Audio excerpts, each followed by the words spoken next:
तो सभी को हरे कृष्ण राधे राधे श्री गुरु गौरंग जय। तो आज मैं हलाला पुत्री को वापस एक्सपोज करूँगा जिसमें उसने फालतू वापस गपोड़ गप रचा है इसने।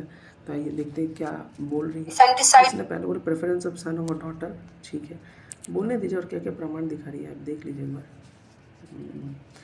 इसमें तो बाद में होगा कर रहे हैं, इन पर डिटेल और बाकी देखिए ये देखिए। तो उसको क्या करना चाहिए? उसको छोड़ देना चाहिए। जुल्म यहाँ तक नहीं है, हिंदू मजहब में ये भी हुक्म दिया जाता है कि अगर एक औरत मुसलसल बेटियां ही पैदा करे तो उसको छोड़ देना चाहिए। यहाँ हमने हमने हम नहीं कह रहे, ये सब सारी बातें हमारी नहीं है, ये शास्त्रों के अनुसार। मैं बार बार ये बात करूंगी क्योंकि शास्त्रों के अनुसार मैं बात कर रही हूँ। हवाला स्क्रीन पर आप देख सकते हैं। यज्ञवल्क्य स्मृति वर्ष 73 में लिखा है कि शराब पीने वाली बीवी, बीमार बीवी, चलाक बीवी, अब बीवियों का टाइप सुनिएगा जो इनके किताबों में लिखा हुआ है, वो औरत जो पैसा ज्यादा खर्च करती है, जो अच्छा नहीं बोलती, अपने शौहर के रिश्तेदारों से नफरत करती है, वो जो बंजर है यानी कि बांझ है, जो बच्चे नहीं पैदा कर सकती, ऐसी औरत जो बेटियों को ही जन्म देती है, उनको फौरन ही छोड़ देना चाहिए। क्या करना चाहिए? उनके ऊपर क्या करना चाहिए? एक और बीवी लेके आ जानी चाहिए। इनके यहाँ बीवी लाने की कंडीशन। अब इस सारी जो कंडीशंस हैं, इसमें कौन सी औरत इनकी बच गई है? मैं तो कहती हूं जबान तेज तो इनकी। एक और आप लोग दिखाती है, किसी शौहर को अपनी बांझ बीवी से मोहब्बत का इजहार नहीं करना चाहिए। लो जी, काम ही खत्म हो गया। क्या कहते हैं? ऐसी इक्वालिटी आपने देख लिया इतना तक। तो आप यहाँ पे देख सकते हैं कि उसने बोला कि फीमेल फोर्टिसाइड है ना, तो फीमेल अगर हो तो उसका फोर्टिसाइड कर दो, ठीक है।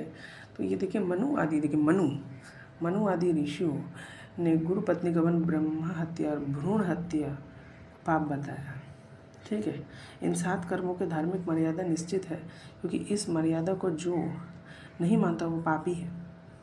तो यहाँ पे साफ साफ बोला गया कि भ्रूण हत्या, ब्रह्म हत्या, तो भ्रूण हत्या, ठीक है। तो यहाँ पे साफ साफ बोला गया कि भ्रूण हत्या निषिद्ध है, भ्रूण हत्या पाप है, भ्रूण का हत्या करना, गर्भपात करना पाप है। फिर अथर्ववेद का 8.6.25, हे पीली सरसों, तू जन्म लेते हुए बालक की रक्षा कर, तू जन्म लेते हुए लड़के एवं लड़की को पीड़ा मत पहुँचा। देख लो, तो शब्द नहीं मेरे पास, लड़की भी आ गई, लड़की और लड़की को पीड़ा मत पहुंचा, जरायु का भक्षण करने वाले राक्षस गर्भों की हिंसा न करे। हे पीली सरसों, यह क्या है, यह क्या है? इस प्रकार कहकर घूमने वाले राक्षसों को गर्भिणी के पाप से दूर भगा। देखिए, और ऊपर ही लिखा है कि जो राक्षस कच्चा मांस खाते, जो मानव मांस का भक्षण करते हैं, ठीक है, या लंबे केशों वाले, तो वो फिर पुनर्जन्म लेते रहते हैं, ऐसा बोला जा रहा है। यहाँ पे तो फिर यहाँ पे साफ साफ बोला जा रहा है कि लड़के एवं लड़की को पीड़ा मत पहुँचा। देख लो, फिर यहाँ पे, हाँ, तो यहाँ पे इतना आपको समझ आ गया कि ये जो वेद है, ये वेद में वेद ही उठा है। ऐसे तो बहुत सारे प्रमाण है, पुराणों में भी बहुत सारे प्रमाण है, महाभारत में भी, उपनिषदों में भी बहुत बड़े प्रमाण है, जिसमें साफ साफ बोला गया कि गर्भ हत्या, भ्रूण हत्या, गर्भपात कराना एक बहुत बड़ा पाप है। और आज मैंने वेद से आपको दिखाया कि ये वेदों में साफ साफ लिखा है। अथर्ववेद 5.1.6 और अथर्ववेद 8.6.25 में साफ साफ स्पष्ट रूप से वर्णित है कि लड़की को पीड़ा मत पहुंचा, ठीक है, ठीक है। तो साफ साफ भ्रूण हत्या, भ्रूण का हत्या को निषेध बताया गया है, ठीक है, ठीक है। अब हम चलते हैं कि अब हम एक आध केसेस थे कि नेक्स्ट केस ये था कि मनुस्मृति में कि उसमें ऐसा बोला जा रहा था कि अगर कोई पुरुष उस पत्नी के साथ है, लेकिन वो पत्नी सिर्फ कन्या वाली पुत्री को जन्म देती है, तो उसका त्याग कर देना चाहिए, ठीक है, उसको बैरन कर देना चाहिए, ऐसा मनुस्मृति कह रहा है। और ऐसा अन्य यज्ञवल्क्य स्मृति, नारद स्मृति में वही कह रहा है कि अगर कोई स्त्री लड़कियों को जन्म दे रही है तो उसको त्याग देना चाहिए, या अगर संतान ही निष्क्रिय है तो उसको त्याग देना चाहिए, ऐसा लिखा हुआ है। तो आपको आज शास्त्रीय प्रमाण देता हूँ, और ये शास्त्रीय प्रमाण में देखते हैं क्या लिखा है, जिसमें स्त्रियों की इच्छा के बारे में वर्णन है। तो यहाँ पे देखिए, द वर्ड पुम means hell, and that they say the hell is miserable. She will give birth to a son who will save him from parents from him. The husband who seeks a daughter shall approach her on 7th night. She will give birth to the daughter. बस खत्म। यहाँ पे साफ साफ है कि husband who seeks a daughter। तो लिंग पुराण का ही एक था प्रमाण, मोतीलाल बनारस पेज नंबर 476। अब ये शिव पुराण का विद्येश्वर संहिता अध्याय 21 श्लोक संख्या 19। तो यहाँ पे क्या लिखा है कि पुत्रहीन पुरुष 55,000 लिंगा अर्चन करे और कन्या संतान की प्राप्ति 10,000 लिंगा अर्चन से हो जाती है। तो यहाँ पे साफ साफ लिखा है कि कन्या संतान, जिसको कन्या चाहिए, जो कन्या संतान चाहता है, जो पुत्र चाहता है वो 55,000 लिंग अर्चन करे और जो कन्या चाहता है वो 10,000 लिंग अर्चन करे। तो कन्या का भी इच्छा का यहाँ पे वापस प्रकट्य दिखाया जा रहा है कि कन्या जिसको चाहिए वो ले सकती है। ठीक है, अभी मैं आपको ये प्रमाण तो बहुत पहले ही दिखा दिया था, ये आप पढ़ लीजिए बृहदारण्यक उपनिषद 6.4.17। फिर ये यजुर्वेद का 22.22 ये भी मैंने बताया था, जिसमें साफ साफ लिखा है कि क्षत्रिय उत्पन्न हो, और यहाँ पे लिखा है स्त्रियाँ चरित्रवती गुणवती उत्पन्न हो, मतलब कर्मठ स्त्री, मेहनत करने वाली और चरित्रवती गुणवती हो, ऐसी स्त्री उत्पन्न हो, ये राजा बोल रहे हैं। ठीक है, ठीक है, तो ये एक बार ये पढ़ना चाहिए। ठीक है, यजुर्वेद 22.22 में ही एक स्त्री का इच्छा किया जा रहा है कि मुझे ऐसी स्त्री मिले। यह अश्वलंब गृहस्थ सूत्र,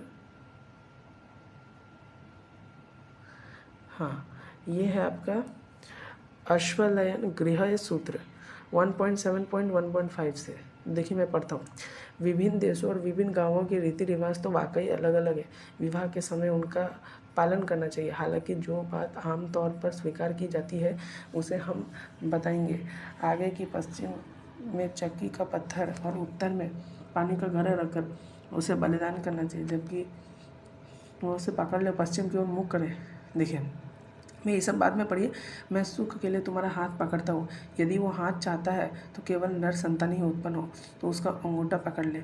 यदि उन अंगुलियाँ, यदि वो स्त्री संतान की इच्छा रखता हो, बालों की तरफ वाला हाथ साथ में अंगूठा, यदि दोनों लड़के लड़की की इच्छा हो। बस खत्म हो गया ना तुम्हारा पाखंड एक्सपोज। ये सूत्रों में साफ साफ लिखा है कि जो संतान चाहता है, जो स्त्री चाहता है, एक स्त्री संतान, एक नर संतान चाहता हो या दोनों चाहता हो, उसका भी लड़के या लड़की दोनों को चाहता हो, साफ साफ लिखा है। ठीक है, यहाँ पे देखिए एकदम साफ साफ वर्णन है इस चीज़ का। ठीक है, अगर ऐसा पढ़े, ठीक है,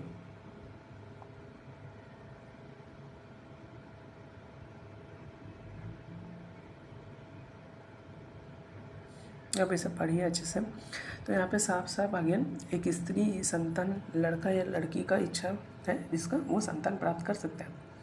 और ये वो ये इसी का ही सूत्र है। ये जो सूत्र लिखा हुआ आप ये देख सकते हैं, संस्कृत में जो सूत्र लिखा हुआ है 1 से लेकर 5 है ना।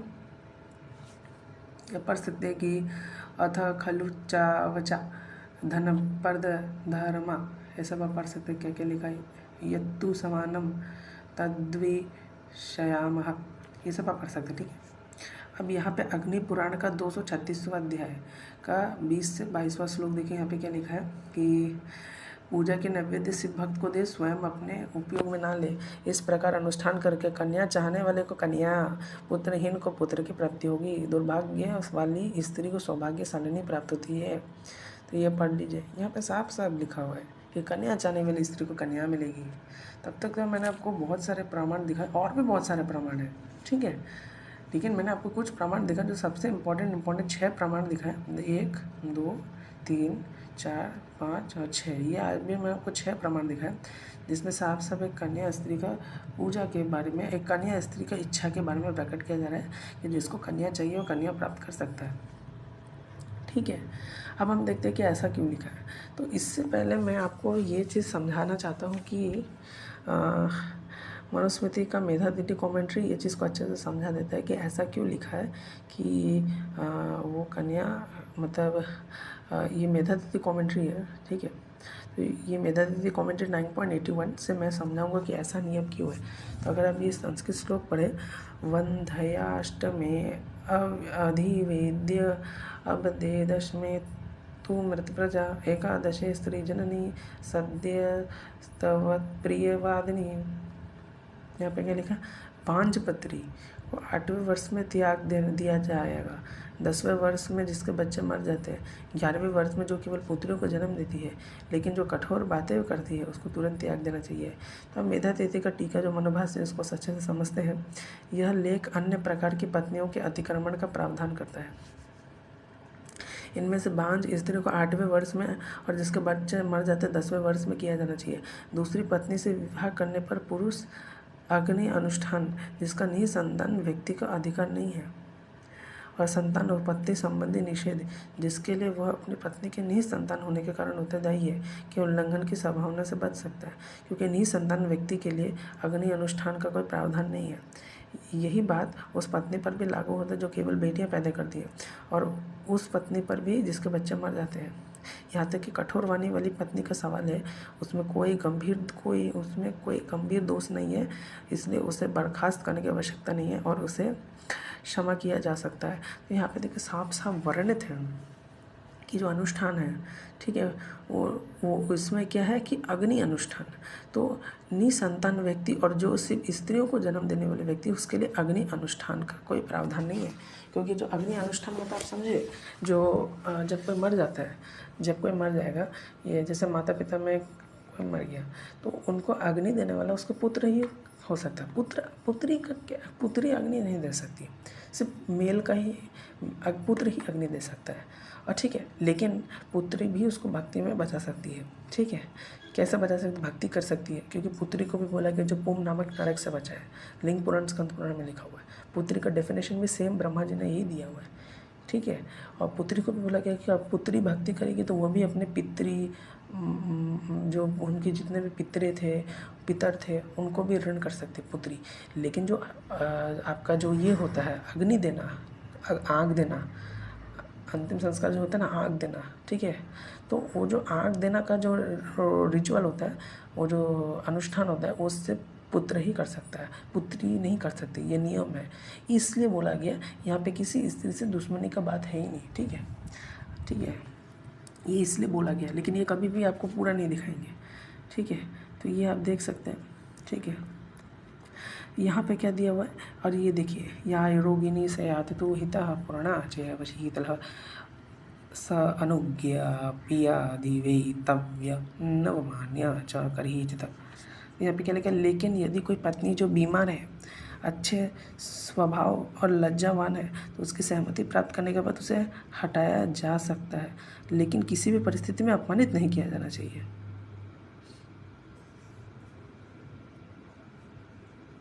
यहाँ पे बोला गया कि पत्नी अपने पति के प्रति सजग है, उसकी सेवा में समर्पित है। वर्तमान आयत में यह आदेश दिया गया है कि उसकी सहमति प्राप्त की जानी चाहिए और उसे अपमानित नहीं किया जाना चाहिए। यह बात बांझ पत्नी और केवल पुत्रियों का जन्म देने वाले स्त्रियों पर भी लागू होती है। ठीक है, तो देखिए कि क्योंकि इन सभी का उल्लेख एक ही संदर्भ में किया गया, इनमें किसी भी स्थिति में उसे अपमानित करने का कोई कारण नहीं है, किसी भी हालत में नहीं, कभी नहीं। अपमानित चेतावनी के रूप में, कठोर शब्दों के रूप में यहाँ पे साफ साफ लिखा है कि उसकी सहमति प्राप्त करनी चाहिए और अपमानित नहीं किया जाना चाहिए। तो अगर आप ये कर रहे हो तो उसकी सहमति प्राप्त करनी चाहिए और अपमानित नहीं करना चाहिए। अब इस कैटेगरी में कौन सी स्त्री आती है, एक तो वो जो पतिव्रता स्त्री है, बांझ स्त्री है, और दूसरी सिर्फ केवल पुत्रियों को जन्म देने वाली स्त्रियों के ऊपर भी लागू होता है। ठीक है, तो यहाँ पे साफ साफ वर्णित हो जाता है कि अगर वो उन स्त्रियों को छोड़ रहा है तो उसका अपमानित नहीं कर सकता, उनको उनका भी खर्चा उठाना पड़ेगा और उसकी सहमति प्राप्त करनी चाहिए, और वो पत्नी का विच्छेद नहीं करने को बोला जा रहा है। ठीक है, ये नारद स्मृति में आपको और क्लियर हो जाएगा। तो ये आपने पढ़ लिया मेधातिथि कॉमेंट्री। ठीक है, तो अभी आपको मैं और अच्छे से बताता हूँ। तो मैंने देखा है कि हमारे धर्म में, जो हमारा धर्म है उसमें पुत्री का कोई भेदभाव नहीं है। जिसको पुत्री चाहिए पुत्री भी कर सकता है, लेकिन सबसे बेस्ट यही बताया गया कि एक लड़का और लड़की हो, क्योंकि लड़के का ही अनुष्ठान है। ठीक है, पुत्री भी बचा सकती है। ठीक है, लेकिन उनको ये समझना चाहिए कि ये जो अनुष्ठान है उसमें साफ साफ वर्णित है कि, और उसमें विवाह विच्छेद का बात नहीं किया गया, उसमें सिर्फ यही बात किया गया कि दूसरी पत्नी की तरफ चली जाए। देखिए, ये नारद स्मृति में और क्लियरली हो जाएगा। देखिए, अभी मैं दिखाऊंगा। ठीक है, त्यागने का मतलब विच्छेद नहीं है, उसको त्याग दो, लेकिन उसका सहमति चाहिए और उसको अपमानित नहीं करना चाहिए। उसके अपमानित के लिए नहीं बोला गया, क्योंकि अगर कल को स्त्री भी मर गई, माँ भी मर गई किसी की, तो उसका भी जो अग्नि संस्कार है, अंतिम संस्कार है, वो पुत्र ही कर सकेगा। अगर नहीं होगा तो फिर उस केस में फिर दफन करना पड़ेगा शायद, मुझे नहीं पता, लेकिन उसमें बहुत फिर दिक्कत हो जाता है, काफ़ी बहुत दिक्कत हो जाता है। ये एक चीज़ है, ये एक चीज़ है। तो उस केस में क्या होता है कि पुत्री के पुत्र कर सकते हैं, जो पुत्री का जो पुत्र होगा ना वो कर सकता है, लेकिन वो गारंटी नहीं है कि तब तक पिता या माता में से कोई जिंदा रहेगा कि नहीं, ठीक है। जब उतना, ये एक चीज़ नियम है, ये भी एक नियम फॉलो हो सकता है, लेकिन उसमें भी अगर ऐसा नहीं है, अगर करना ही है तो त्याग सकते हैं। और त्यागने का मतलब उसको अपमानित नहीं करना, उसका सहमति चाहिए, ठीक है, और उसको पालना भी पड़ेगा। ये आपको नारद स्मृति में और क्लियर हो जाएगा। तब तक मैं आपको और रेफरेंस दिखाता हूँ कि क्या पत्नी को सच में ऐसा करना चाहिए। देखिए, मनुस्मृति का 8.389 क्या कहता है, ना तो माता, ना पिता, ना पत्नी, ना पुत्र को त्यागने योग्य समझा जाए। जो इन्हें त्यागता है वो कभी भी बहिष्कृत ना हो। उस पर राजा को 600 का जुर्माना लगाया जाना चाहिए। माँ को त्यागना उचित नहीं है, चाहे उसे कभी भी छोड़ दिया जाए। त्यागने का अर्थ है उसे घर से निकाल देना, यदि वो अपने मातृ कर्तव्यों में विफल हो रही हो, यदि वो अपने बेटे से मिलने वाले प्यार के बदले में सब कुछ नहीं कर सकती जो उसे करना चाहिए। पिता और बाकी सबके मामले में भी यही स्पष्टीकरण लागू होता है। स्त्री औरत सब पत्नी के लिए प्रयोग किया गया, जैसा कि तथ्य से स्पष्ट है कि पाठ में केवल रिश्तेदारों का ही उल्लेख है। इन्हें त्यागना नहीं चाहिए, सिवाय जब ये समाज से बहिष्कृत हो। माता के विषय में शताताप ने कहा है कि पुत्र के लिए भी माता कभी बहिष्कृत नहीं होती। बहिष्कृत पत्नी को त्याग देने का अर्थ है कि उससे सभी प्रकार का संपर्क तोड़ देना और उससे घरेलू काम करने से मना करना, परंतु भोजन और वस्त्र देना निषिद्ध नहीं। जैसे कि कहा गया है कि बहिष्कृत पत्नियों को भी भोजन और वस्त्र दिया जाना चाहिए और उन्हें घर के पास रहना चाहिए। तो और आपको स्पष्टीकरण क्लियर हो गया कि स्पेशली देखिए बहुत सारे टाइप की पत्नियाँ। देखिए फर्स्ट कैटेगरी आपको और समझ आता है, रुक जाइए, अभी मैं आपको नारद स्मृति से समझाता हूँ और अच्छे से। देखिए ये नारद स्मृति है, ठीक है। तो नारद स्मृति में चलिए देखते हैं क्या लिखा है। स्त्री धन तथा पुरुष की संपत्ति को उजाड़ने वाली है। देखिए पहला कैटेगरी की स्त्री, जो स्त्री तथा पुरुष की संपत्ति को उजाड़ने वाली है, ठीक है, जो पुरुष की संपत्ति को उजाड़ दिया, जिसने गर्भ धारण ना कर सकने वाली, जो गर्भ को धारण नहीं कर सकी, ठीक है, अथवा या बार बार औषधि आदि खाकर जानबूझकर गर्भपात कराने वाली तथा पति के हत्या की योजना बनाने वाली स्त्री को तो गर्भ धारण ना कर सकने वाली, ठीक है, जो गर्भ को धारण नहीं कर सक रही है, ठीक है, तो उसको बोला गया कि उसको घर से अभी तो ग्राम नगर की सीमा से ही बाहर निकाल देना चाहिए। अब गर्भ धारण ना कर सकने वाली, ठीक है। अब किसी को अजीब लग रहा होगा कि ऐसा क्यों लिखा, आप या आपको आगे समझ आ गया था। इतना समझे कि जो अपने पति की हत्या करने का योजना करती है, जो जानबूझकर गर्भपात करा रही है, ठीक है, जानबूझकर बोला है, ठीक है, अनजाने में नहीं, जानबूझकर, और जो पति के धन को चुराना चाहती है, पुरुष के धन को उजाड़ने वाली संपत्ति को, है ना, और गर्भ धारण ना कर सकने वाली, जो गर्भ धारण किसी भी हालत में नहीं करना नहीं चाहती, जो खुद की इच्छा से नहीं करना चाहती, ये खुद की इच्छा से नहीं, ना गर्भ धारण ना कर सकने वाली, जो गर्भ धारण नहीं कर सकती, तो उसको ग्राम सीमा से बाहर निकल देना चाहिए, ऐसा लिखा है। अब आगे पढ़ते हैं ऐसा क्यों लिखा है। इसी प्रकार नित्य प्रति कलह क्लेश करने वाली, प्रतिदिन नए नए बखड़े करने वाली, पड़ोसियों के सामने परिवारजनों का अपमानित करने वाली, पति तथा परिवारजनों के सदैव कटी सुनाने वाली, अर्थात कटुभाषी तथा पति के भोजन करने के पूर्व ही भोजन कर लेने वाली स्त्री को घर से निकाल देना चाहिए। अब ऐसा क्यों लिखा है, देखिए हमने शास्त्र में पढ़ा है कि पति के भोजन करने के पूर्व, पति से पहले पत्नी नहीं भोजन कर सकती, ऐसा लिखा है। लेकिन मैंने आपको पुराण से भी क्या रेफरेंस दिखा है कि पति को भी भोजन नहीं करना चाहिए अपनी पत्नी को भूखा छोड़कर। ये भी 2 रेफरेंस मैंने आपको दिखाया है, राइट। तो ये दोनों को बोला गया है, पति भी इसका पालन करे, पत्नी भी इसका पालन करे, दोनों को पालन करना है, ठीक है। देखिए अब सज़ा थोड़ा कम हो गया, पहले सज़ा बहुत ज़्यादा था, है ना, अभी सज़ा कम हो गया। अब उनको क्या बोला गया कि घर से निकाल देना चाहिए, ठीक है।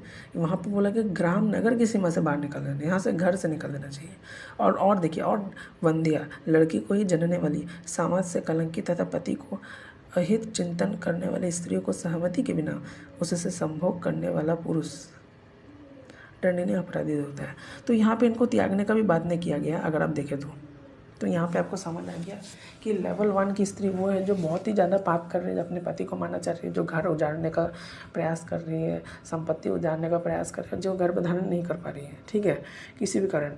तो यहाँ पर गर्भधारण ना कर सकने का ये भी कारण हो सकता है कि क्या पता है वो प्रॉस्टिट्यूट हो, ये भी हो सकता है, ठीक है, नपुंसक हो, ये भी हो सकता है, प्रॉस्टिट्यूट हो, नंबर 1 प्रॉस्टिट्यूट हो सकता है, ठीक है, प्रॉस्टिट्यूट हो सकता है, ठीक है, प्रॉस्टिट्यूट के बारे में भी बोल सकती है कि एक स्त्री पर पुरुष से ये कर रही है। और सेकंड कैटेगरी ये है कि जो कटु वचन बोलती हो, परिवार वालों से कलह करती हो, ठीक है, तो उसको घर से निकल देना चाहिए, ऐसा बोला गया। तीसरा ये बोला गया कि जो सिर्फ स्त्री को जन्म देती हो तो उससे बोला गया कि उससे संभोग करने वाला पुरुष दंडनीय नहीं अपराध होता है, ऐसा ही सिर्फ बोला गया, ऐसा नहीं बोला गया है कि उसको त्याग देना चाहिए। तो नारद स्मृति मनुस्मृति भी अगर देखे तो दोनों को मिला के भी अगर मैं आपको बोलूँ तो उसमें ये फाइन स्पष्ट है कि अगर जो पुत्री को जन्म देने वाली स्त्री हो, यहाँ तक कि जो कटु भाषण करने वाली स्त्री हो, उसको भी खर्चा देना चाहिए, उसको भी खर्चा देना चाहिए। स्पेशली जो पुत्री को जन्म देने वाली स्त्री है उसका सहमति लेना चाहिए। अगर सहमति है ठीक है तो आप उनको खर्चा दो, ठीक है, खर्चा दो और उनका खर्चा देके अलग रखो, घर में भी रख सकते हो, अलग जगह रख सकते हो। ये हमने पूरा ओवरऑल कॉन्टेक्स्ट में पढ़ा। लेकिन उनके लिए घर से निकलने का सज़ा, त्यागने का सज़ा तो बोला ही नहीं गया नारद स्मृति में। अगर आप देखें तो नारद स्मृति में उनको सज़ा बोला जा रहा है जो ज़्यादा गलत पाप कर रही है, जिसका पाप का बोझ ज़्यादा है, ठीक है। देखिए, राजा को निम्न उक्त गुणों से संपन्न स्त्री का त्याग करने वाले पुरुष को यथोचित कठोर दंड देकर स्त्री को भार्य की मर्यादा को पुनः स्थापना करना चाहिए, अर्थात पुरुष को अपनी पत्नी का सम्मान देने के लिए बाध्य करना चाहिए। राजा का यह कर्तव्य है कि पुरुष को साध्वी एवं निर्दोष स्त्री के साथ अन्य करने की छूट कदापि नहीं है और मनमानी करने पर पति कहलाने वाले पुरुष का अनुशासन नहीं है। पति एवं परिजनों के सदैव अनुकूल रहने वाली, ठीक है, जिसका पुत्रवती हो, साध्वी हो, गृह कार्य नहीं, ऐसा हम जैसे बहुत सारे केसेस देखते हैं। अगर आप पुत्री का भी देखें तो ऐसा नहीं है, ठीक है। हम जैसे देखते हैं कि गांधारी माता गांधारी धृतराष्ट्र की जो पत्नी थी, उनके 100 पुत्र हो गए थे। तो आपको पता है पुत्र कैसे हुए होंगे, है ना। हाँ, माता गांधारी का गर्भ गिर गया था। तो हुआ क्या कि उनका गर्भ के 100 विच्छेद किए गए, ठीक है। वो गर्भ गिर गया क्योंकि ऐसा होता है कभी कभी कि गर्भ गिर जाता है किसी भी कारण से, बहुत रेयर केस होता है, मैं आपको दिखाऊंगा। लेकिन गर्भ गिर गया, फिर उसके 100 विच्छेद किए। 100 विच्छेद करने के बाद छोटे छोटे अलग अलग 100 मटकियों में डाल दिया गया। लेकिन जब ये बोला गया कि सारे के 100 पुत्र होंगे तो गांधारी दुखी हो गई थोड़ा। गांधारी ने बोला कि मुझे एक पुत्री भी चाहिए, तो पुत्री का नाम दुष्यला थी। तो पुत्री का भी इच्छा पूरी हुआ ना, ठीक है। तो यह चीज़ हमको समझना चाहिए कि फाइनली जो स्त्री सिर्फ जननी को जन्म दे रही है, या बांझ स्त्री हो, या इवन कटु वचन कर रही हो, तो उसको पति का अनुमति होना चाहिए। स्पेशली जो इस लड़कियों को जन्म देने वाली हो सिर्फ, तो पत्नी का अनुमति लेना चाहिए। अगर अनुमति है तो वो पति क्या कर सकता है, वो पत्नी को पूरा खर्चा पानी देगा, पूरा अच्छे से रखेगा, ठीक है, अपमानित नहीं करेगा उसको कभी भी, एकदम सम्मानित करके रखेगा। ऐसा इसलिए है क्योंकि अग्नि का नियम है, ठीक है। क्योंकि अगर ऐसा सच में हम मान भी लेते तो स्त्री के कन्या का जन्म का ही क्यों इच्छा होता, नहीं होता, ठीक है। सोचिए आपको, और गांधारी में 100 पुत्र थे, क्या कमी था 100 पुत्रों का, कमी था नहीं। फिर भी दुष्यला एक कन्या था, फिर भी इच्छा पूरी हुआ, कन्या मिली, ठीक है। तो अगर अभी आप और देखेंगे तो यहाँ पे साफ साफ बोला गया है कि निम्नोक्त इन गुणों वाली स्त्री को नहीं। तो हमने देखा कि अगर कोई ऐसा मतलब नहीं है कि जिसकी एक पुत्री भी हो गई तो उसको त्याग देना चाहिए। और इवन यहाँ तक साफ साफ बोला गया है कि लड़कियों को जनने वाली को कभी त्यागना ही नहीं चाहिए। यहाँ पे उनका त्यागने का बात ही नहीं लिखा गया। त्यागने का बात सिर्फ ऊपर के 2 लोगों के, ऊपर के भी नहीं, जो सबसे टॉप में है ना, उनको ही त्यागने का बात है। वैसे तो त्यागने का बात किसी को में भी नहीं है, ठीक है। त्यागने का बात तो किसी में ही नहीं बोला गया है, ठीक है। लेकिन अगर मान भी ले तो लड़की को जनने वाले लड़की को तो त्यागने का बात ही नहीं है, ठीक है, एकदम ही नहीं है। लड़कियों को जनने वाली लड़कियों को तो त्यागने का बात ही नहीं है। उल्टा उनको बोला जा रहा है कि उनको खर्चा पानी सब देना पड़ेगा। ठीक है, अपमानित नहीं करना है, उसका सम्मानित करना है, ठीक है।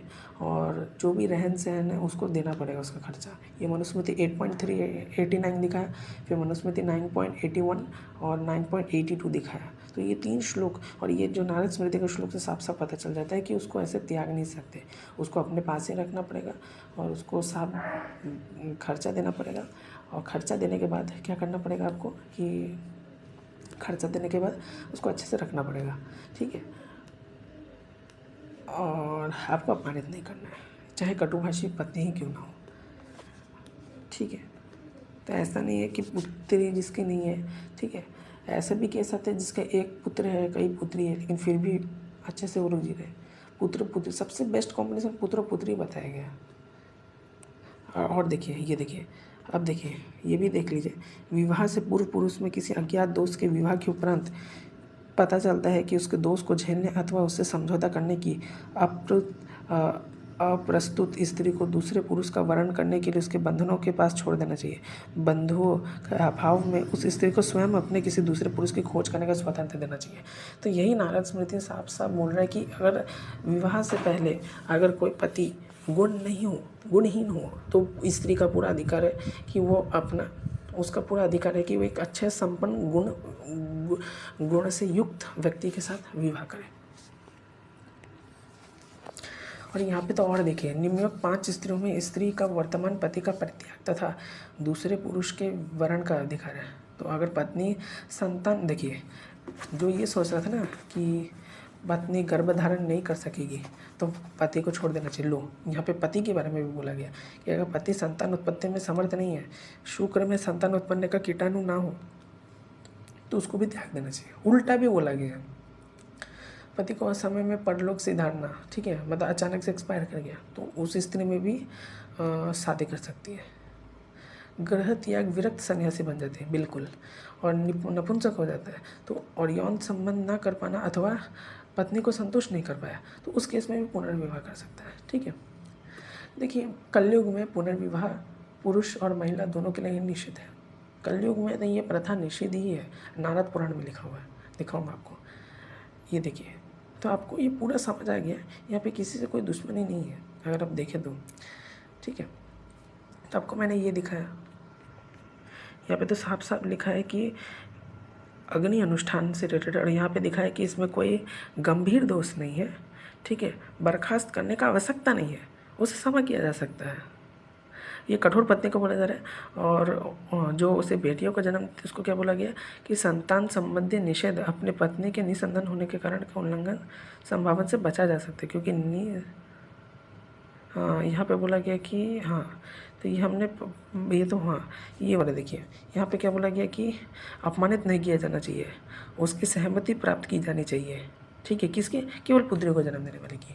और इवन महाभारत में ये भी लिखा है कि पुत्रियों के पुत्र भी कर सकते हैं, तो ये करने का भी ज़रूरत नहीं है। ये चॉइस है, देखिए सहमति रहना चाहिए, सहमति ये सबसे इम्पोर्टेंट। 9.82 और फिर मैंने आपको 3.84 दिखाया। 3.84 में तो साफ साफ लिखा है कि बहिष्कृत पत्नी,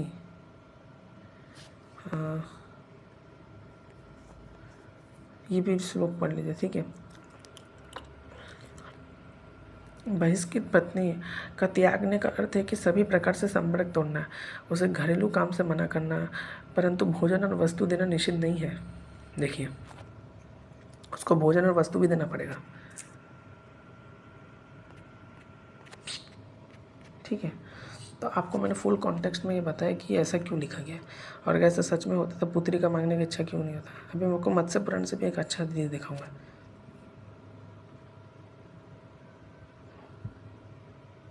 और उन्हें घर के पास रहना चाहिए। देखिए, ये है मेधा दीदी का कंक्लूजन। इवन नारद स्मृति भी साफ साफ बोलता है कि तीनों केस में भी, स्पेशली जो पुत्रियों को जन्म दे रही है या बांझ पत्नी है या कठोर वचन बोली है, उसको त्यागना ही नहीं चाहिए, ठीक है। अभी मैं आपको और रेफरेंस देता हूँ, ठीक है, ठीक है। तो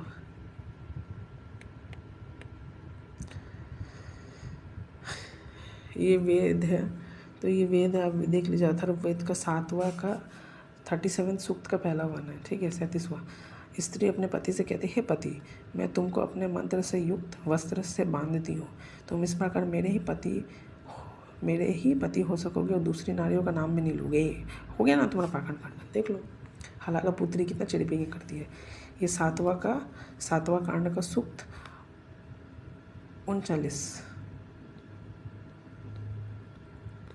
ठीक है। तो ये देखिए 39 का 1वां, मैं वश में करने वाली सोवर्चा नामक जड़ी को खोदता हूँ।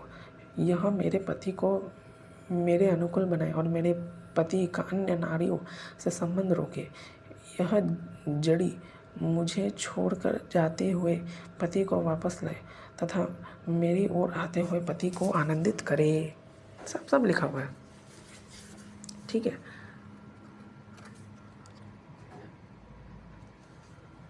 ठीक है, तो यहाँ पे सब वर्णित है, ठीक है। और यहाँ पे क्या लिखा है, हे शंख पुष्पी नामक जड़ी, तो वशीकरण के निमित्त सोम के सम्मुख होती है, तो सबके प्रेरक सूर्य के भी सम्मुख होती है।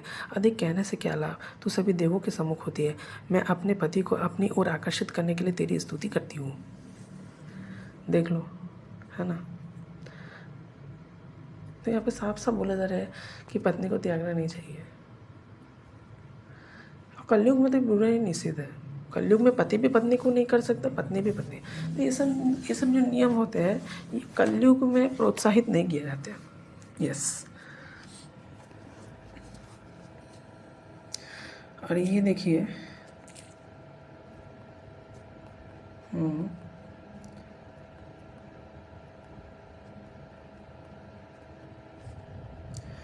तो मैंने आपको एक रेफरेंस दिया था, ये अब रेफरेंस देखिए स्कंद पुराण का है, ठीक है। तो स्कंद पुराण का मैं रेफरेंस आपको बताते कौन सा है। ये स्कंद पुराण का नागर खंड का पूर्वोध्य का अध्याय 40वां है। तो यहाँ पे देखिए, यहाँ पे क्या लिखा है, प्रिय पत्नी को त्यागना नहीं चाहिए, चाहे उसके साथ बलात्कार ही हुआ हो या वो लुटेरे के चंगुल में पड़ गई हो, उसको त्यागना कभी उचित नहीं ठहरा गया, भले ही चंगुली होगी वो, ठीक है। मैं आपको और रेफरेंस दिखाता हूँ, ये देखिए, ये भी आप पढ़ सकते हैं। यहाँ पे भी बहुत सारे ऐसे चीज़ें लिखे थे जो मैं आपको दिखाया था पहले, कि दिखा रहा हूँ।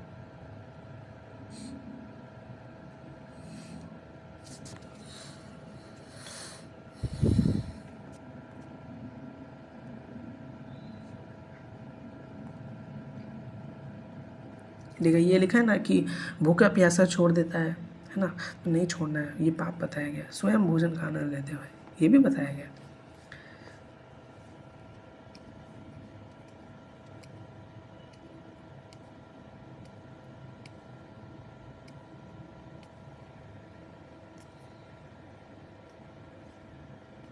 देखिए, जो पत्नियां, बेटों, दोस्तों, परिचितों की आशा को निराश और चकनाचूर करते हैं।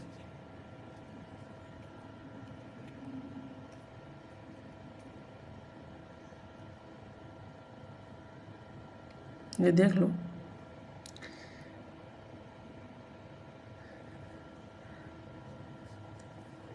देखिए, विवाह योग्य पुत्री का विवाह उपयुक्त वर से ना करना, ये हमेशा बोला गया।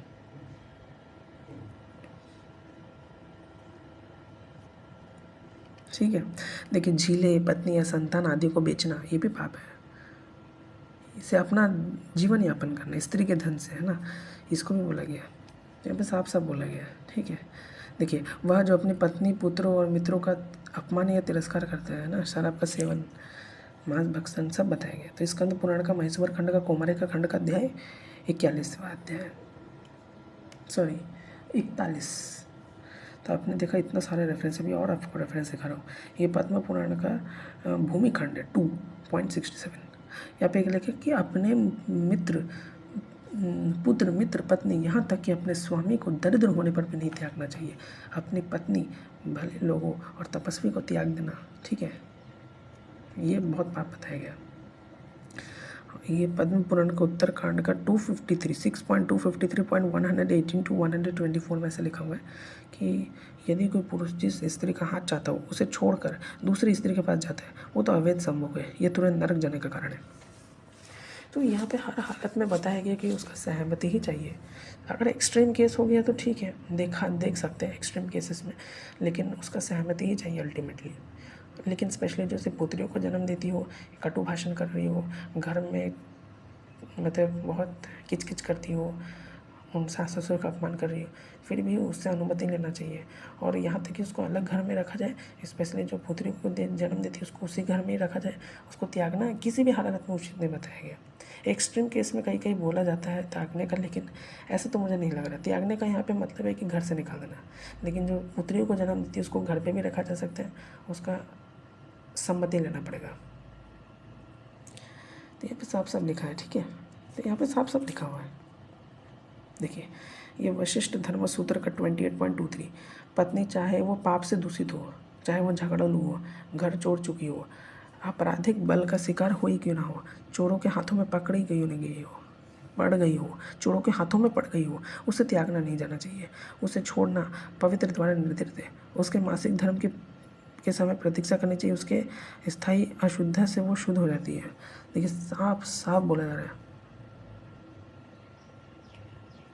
ठीक है। तो ये नीच लोगों को पढ़ना चाहिए, ठीक है। चाहे कुछ भी, यहाँ तो ऐसा बोले कि कुछ भी कर ले, त्यागना नहीं चाहिए, ठीक है। तो मैंने आपको बहुत सारे रेफरेंस दिए, ठीक है। एक भी रेफरेंस मैंने मिस नहीं किया है, जो कोशिश किया आपको बहुत सारे रेफरेंस दिखा सकूँ। पाखंड का खंडन कर दिया मैंने जितना हो सकता था कि इसने, ठीक है। अभी मैं नेक्स्ट एक और पार्ट्स में वीडियो लाऊंगा। तब तक सभी को हरे कृष्ण राधे राधे, श्री गुरु गरंग जय, जय राधा माधव, जय कुंज बिहारी, ठीक है, जय गिरधारी, ठीक है। तो आप ये रेफरेंस और देख सकते हैं जो मैंने रेफरेंस बनाया है। तो ये है श्रीमद् भागवत पुराण का 7वां स्कंद का 11वां अध्याय। तो इसमें युधिष्ठ याद नहीं आ रहा कौन बोले थे, लेकिन सुनिए आप।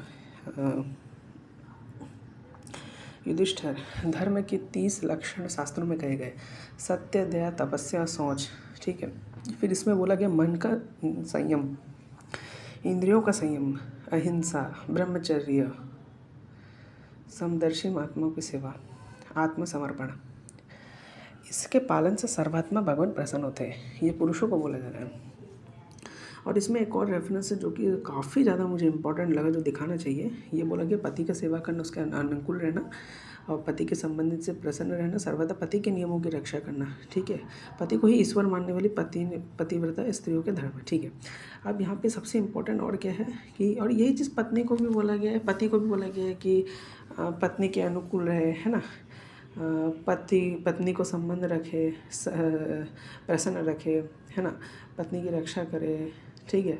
फिर बोला गया कि पत्नी का कभी त्याग ना करे, अपनी पत्नी के अलावा दूसरे पराये पर स्त्री का चेहरा तक ना देखे, उनका नाभि, स्तन और गुप्तांगों को भी ना देखे, ठीक है। उनका नाम भी मन में ना ले, सिर्फ अपनी स्त्री का नाम ले। और यहाँ पे सबसे इम्पोर्टेंट चीज़ जो मुझे लगा कि क्या लगा कि पवित्रता और प्रेम से परिपूर्ण रहकर, पत्नी को बोला जा रहा है कि पत्नी को पवित्रता और प्रेम से परिपूर्ण रहना है। और यदि पति पतित ना हो तो उसका सहवास करिए। ये बहुत बड़ा इम्पॉर्टेंट चीज़ है। ये सबसे इम्पॉर्टेंट चीज़ लगा कि स्त्री को कब अनुमति दिया कि सहवास के लिए, जब पति पतित ना हो। और पतित कब बोला गया, जब वो कामी हो जाए, जब वो बहुत मदिरा पान करने लग जाए, है ना, कामी हो जाए, पागल हो थोड़ा सा, है ना, ठीक है, गरीब हो बहुत, पागल हो थोड़ा सा। तो यहाँ पे साफ साफ बोला गया कि यदि पति पतित ना हो तो उसके साथ सहवास करे, तो उसका सहवास करे। तो साफ साफ यहाँ पे बोला जा रहा है कि अगर पति पतित ना हो तो उसका सहवास करे। तो यहाँ पे साफ साफ इंस्ट्रक्शन दिया जा रहा है कि पति को पतित नहीं होना है। यस, साफ साफ बोला गया, ठीक है। फिर आप ये पढ़िए। और इसके बाद ये महाभारत का अनुशासन दान धर्म, अनुशासन पर्व का दान धर्म पर्व का अध्याय 23 है। तो अभी मैं ये वर्ष आपको पढ़ के बताता हूँ। तो ये आप जब वर्ष पढ़ेंगे तो इसमें लिखा हुआ है कि यहाँ से देखिए, यहाँ पे बोला कि माता पिता की रक्षा करना, स्त्री पुत्रों के पालन तथा महान रोगों से छुटकारा पाने के लिए धन चाहते हैं। स्त्री के पालन और महान रोगों से छुटकारा पाने के लिए धन चाहते हैं, उसे दिया हुआ दान, महान है। तो स्त्री पुत्रों के पालन के लिए दिया हुआ जो दान है वो महान फलदायक है।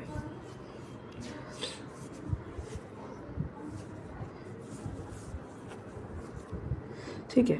और यहाँ पे बोला बालक और स्त्रियाँ सब प्रकार के साधनों से रहित होने से केवल भोजन चाहते हैं, उसे दान दाता स्वर्ग में जाते हुए कभी नरक में नहीं पड़ते। और देखिए फिर ये तो मैंने बताया था पहले, दूसरों की स्त्री चुराने वाले, पराई स्त्री का सतीत्व नष्ट करने वाले या दूध बनकर पर स्त्री को दूसरे से देखो दूध वक्त का भी ऐसा नहीं कि जासूसी करो, मतलब समझो दूध बनकर, मतलब आप किसी को दूध बन गए या किसी को ये दूध बना रहे हो, कोई जासूसी कर रहे हो, स्त्री के बारे में इंफॉर्मेशन है, वो भी पाप है, वे निश्चय नरकगामी होते हैं। ठीक है। और ये भी एक इम्पोर्टेंट रेफरेंस था जो मैं आपको बता रहा हूँ। ये देखिए, जो लोग अनाथ, बूढ़ी, तरुणी, बालिका, भाई भी तो तपस्विनी स्त्री को धोखा में डालते, वे निश्चय नरकगामी होते हैं। भरत नंदन, जो दूसरों की जीविका नष्ट करते, घर उजाड़ते, पति पत्नी में विच्छोह डालते हैं। ठीक है। फिर मित्रों में विरोध पैदा करते, किसी की आशा भंग करते, वे निश्चित ही नरक जाते हैं। यहाँ पे जो किसी, और यहाँ पे बोला गया कि जो जीव हिंसा वो भी नरक जाता है, जो जीव हिंसा करता है। और ये भी पढ़िए, यहाँ पे लिखा है कि यजन पूजन का त्याग करके अग्नि में आहुति दिए बिना तथा, अच्छा ये सब सुनो, तथा स्त्री बच्चों को अन्न दिए बिना ही भोजन कर लेने में निसंदेह नरकगामी होते। तो आपको कभी कभी एक रेफरेंस होते थे कि पत्नी को खुद भूखा रहना चाहिए, फिर पति को खिलाना चाहिए, लेकिन यहाँ पे पति को भी बोला जा रहा है कि स्त्री बच्चों को अन्न दिए बिना भोजन कर लेते हुए निसंदेह नरकगामी होते हैं।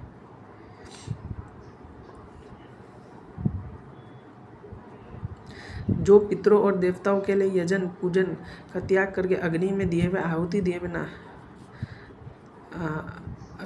तथा अतिथि, पौष वर्ग और स्त्री वर्ग को अन्न दिए बिना ही भोजन कर लेते हैं। तो यहाँ पे स्त्री भोजन को भी दिया जा रहा है ना। और मान भी ले कि पितरों और वो अग्नि में आहुति दिए बिना तथा अतिथि पौष वर्ग को भोजन कर लिए, और इवन मान लेते कि इसी तक ही सीमित है ये। लेकिन अगर आप देखिए ये कितना बड़ा काम है कि अन्न, ये जो यज्ञ का अन्न होता है ना, उसका बहुत बड़ा काम है। ये यज्ञ ऐसा नॉर्मल यज्ञ नहीं होता, आम यज्ञ नहीं होता, ये पितरों के लिए किया जाता है। ये बहुत बड़ा यज्ञ में से एक है, महायज्ञ में से एक होता है ये। और अगर आप देखें दूसरा, मैंने पद्म पुराण और स्कंद पुराण का भी एक रेफरेंस दिया था कि एक पति को पत्नी को भूखा नहीं रख के खुद खाना चाहिए, वो नरक जाता है, साफ साफ लिखा गया, वो पाप है। ठीक है। उन्हें अपने लिखा गया, जो ब्राह्मण गौ और कन्याओं के लिए हितकर कार्य में विघ्न डालते, वे भी अवश्य ही नरकगामी होते हैं। तो यहाँ पे साफ साफ लिखा है, जो विघ्न डालते हैं। ठीक है। तो ये आपको पढ़ना चाहिए। ठीक है। ठीक है। और सबसे इम्पोर्टेंट तो यही चीज़ है कि यदि पतित ना हो तो उसका सहवास करें, पतित ना हो तो उसका सहवास करें। ये सबसे इम्पोर्टेंट जो चीज़ मुझे लगा ये शेयर करना चाहिए। ये श्रीमद् भागवत पुराण का 7वां स्कंद का 11वां अध्याय है। ठीक है। तो आप और देखिए।